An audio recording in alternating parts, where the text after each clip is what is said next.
Welcome to episode 1 of the SetList. It's a brand new little show I'm putting together where I give you all my honest reactions, reviews, thoughts, and unfortunately opinions on some of the most hoppin' and happening moments in music news. So, you ready? Me too. Let's go. Kicking things off, we have a little video from a certain Miss World contender who I'm told put on a slightly unconventional performance during the show. I haven't seen this one, so let's check it out. I believe she has a hell of a set of lungs on her.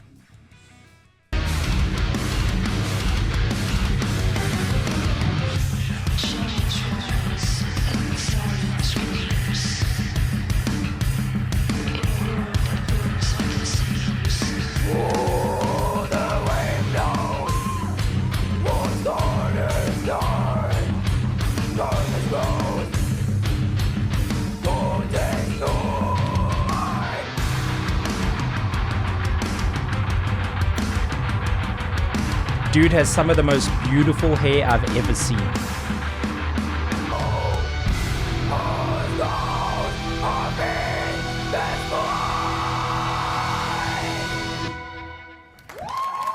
Fuertes aplauso.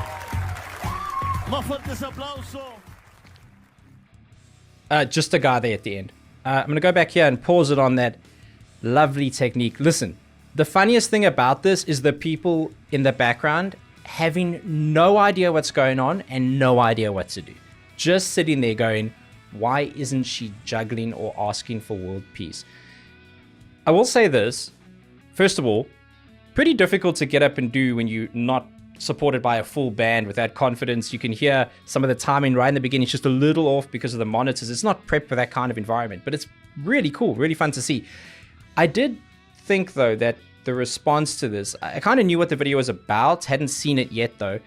I thought the response was very celebratory, but in a way outdated to me. And maybe it's just the circles I'm in, but metal, hard rock, that kind of thing is far more mainstream in culture, in movies, talk shows, that kind of stuff. So people were going on about this like it's never happened before. And I felt that was a little surprising and almost felt like outdated. And then I thought, well, maybe it's just because she's like very attractive and she's screaming. But there's lots of bands that are female fronted that have very pretty girls doing amazing vocal things, screaming, singing, putting on hell of a performances on world stages. So it was one of those ones where I love that it's happening in the mainstream and I love that people are supporting it and they aren't kind of throwing it away. But I also felt like the celebration of it was so intense that it felt like I was in the 90s. It's just my opinion. I don't know what you should do with it, but there it is. Don't need headphones for this next one because we are talking about the Grammys. It's been less than a week since they announced their finalists for the 2026 award show, and one of the categories that's received the most controversial feedback is Best Metal Performance. It's all around who is and isn't metal, who should be there, who shouldn't be there, that kind of thing. Now, what a lot of you don't know is I work as a director for a brand that is pretty big and respected in the music space. So I see a lot of the industry and community conversation on a pretty significant scale. I'll say this. When it comes to award shows and mainstream, I think we can all agree that what they understand to be metal is probably a little outdated. I think it requires a refresh, maybe more specific criteria on qualifying for things like, overarching genres, subgenres maybe. I think we can all agree with that. But what I don't like is when it just purely becomes cynical and judgmental and quite mean towards a lot of bands. Like, everyone's got different opinions and everyone's a purist to a certain degree. And I just thought it was a lot of these artists' first time being nominated and it just felt like it took a bit of the shine off. So my recommendation, if you're open to it, is sure, I think we agree that maybe there needs a refresh for the awards, but let's maybe focus on celebrating the artists and allowing them this awesome opportunity to get the flowers they deserve in any capacity it comes, because I can't think of a single band on this list from a deserving scale that doesn't deserve to be there. So I would say put your energy into positive things, and it's a stacked category. I have some particular favorites if you know the channel at all, and you'll know about that, but I'm looking forward to this one. Now, I'm one of those people who, and I'm sure there's a lot more like me, opened up their phone and went, Rock and Roll Hall of Fame. Forgot about that one. mostly because of how watered down it's become. Doesn't feel as special anymore, at least in my opinion. But I did see that Soundgarden were inducted, and I had two thoughts. First one was, hell yes. I'm a massive fan. To be honest, I don't really know anybody who isn't. And I certainly don't know any musicians who weren't inspired or motivated by them in some way or another. So credit where it's due. But my second thought was, how the hell do you even qualify, if you qualify at all, for the Rock and Roll Hall of Fame? Feels like it's a bit all over the place. So I did look into that. But before I do, I want to read out this little paragraph they put together. With their pioneering fusion of punk, metal, and experimental edge, Soundgarden kicked off the Seattle-based grunge movement. Bold statement. Green River might have something to say about that. Breaking ground for Nirvana, Pearl Jam, amongst others. The first of the genre's bands on a major label. They achieved global success with aggressive Bad Motorfinger and multi-platinum. Emotionally deep, super unknown. Lots of words. Their reputation as an untouchable live act with compelling radio-friendly albums broadened the possibilities of modern rock. Can't argue with any of that. But I was interested. I wanted to know if there was any criteria that you needed to qualify. So I had a look for you, saved you some time, and here it is. Turns out there is some. To be eligible for the Rock and Roll Hall of Fame, an artist must, or band, must have released their first commercial recording at least 25 years ago.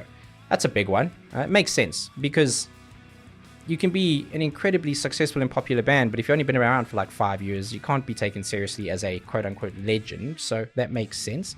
But the other thing is, beyond this, you also are required to have demonstrated musical excellence, impact, and influence through the specific criteria for induction. Words about words. But that's where it becomes kind of like, you know, an opinion-based thing. So I don't know who's involved in these committees. I don't know who makes these decisions. It says a committee and voted by industry professionals and fans, so we'll take them at their word for that. But it would be cool to know what those are, specifically like what kind of musical qualities, what kind of influence, how's that measured up? It might be nice, and it may exist, I might just not know about it, but it'd be really nice to see when they do put out like awards and big lifetime achievement things, that they kind of specify how they got to that, maybe listing all of the things that they looked through. Certainly don't disagree with this induction at all, but it's something I've always wondered, and now you know.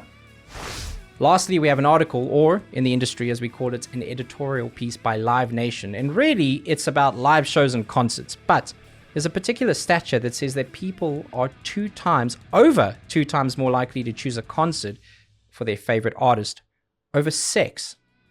And I was like, huh? Listen, I've been to some great shows. My first show was the Cranberries. Amazing. I mean, literally kicked off my whole musical journey. I've got to see some of my favorite acts live. I've got a bunch of tickets for bands and shows coming up. Wouldn't trade it for that special one-on-one time. Not even close. So, maybe these people just need to be evaluating what happens in the bedroom if it's comparing to going and seeing a band live, which is a magical experience in its own right. Although I guess if it's about concerts, you could kind of do both. Well, 2 in 1.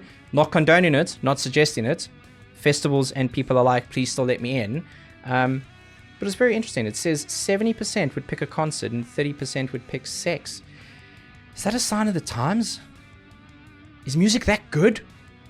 Am I just old? Listen. A lot of good shows, a lot of good artists, a lot of great performances. I was in a band once. I know all about kind of prioritizing that onstage performance. But you ain't getting that reaction out of me. I've never been to a live show and finished.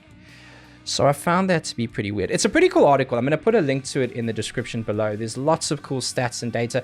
There's a big part of it which comes down to like the economy and how, even though ticket prices have jumped through the roof, attendance is massive and kind of come back. But I think it's still with the piggyback from the pandy wandy.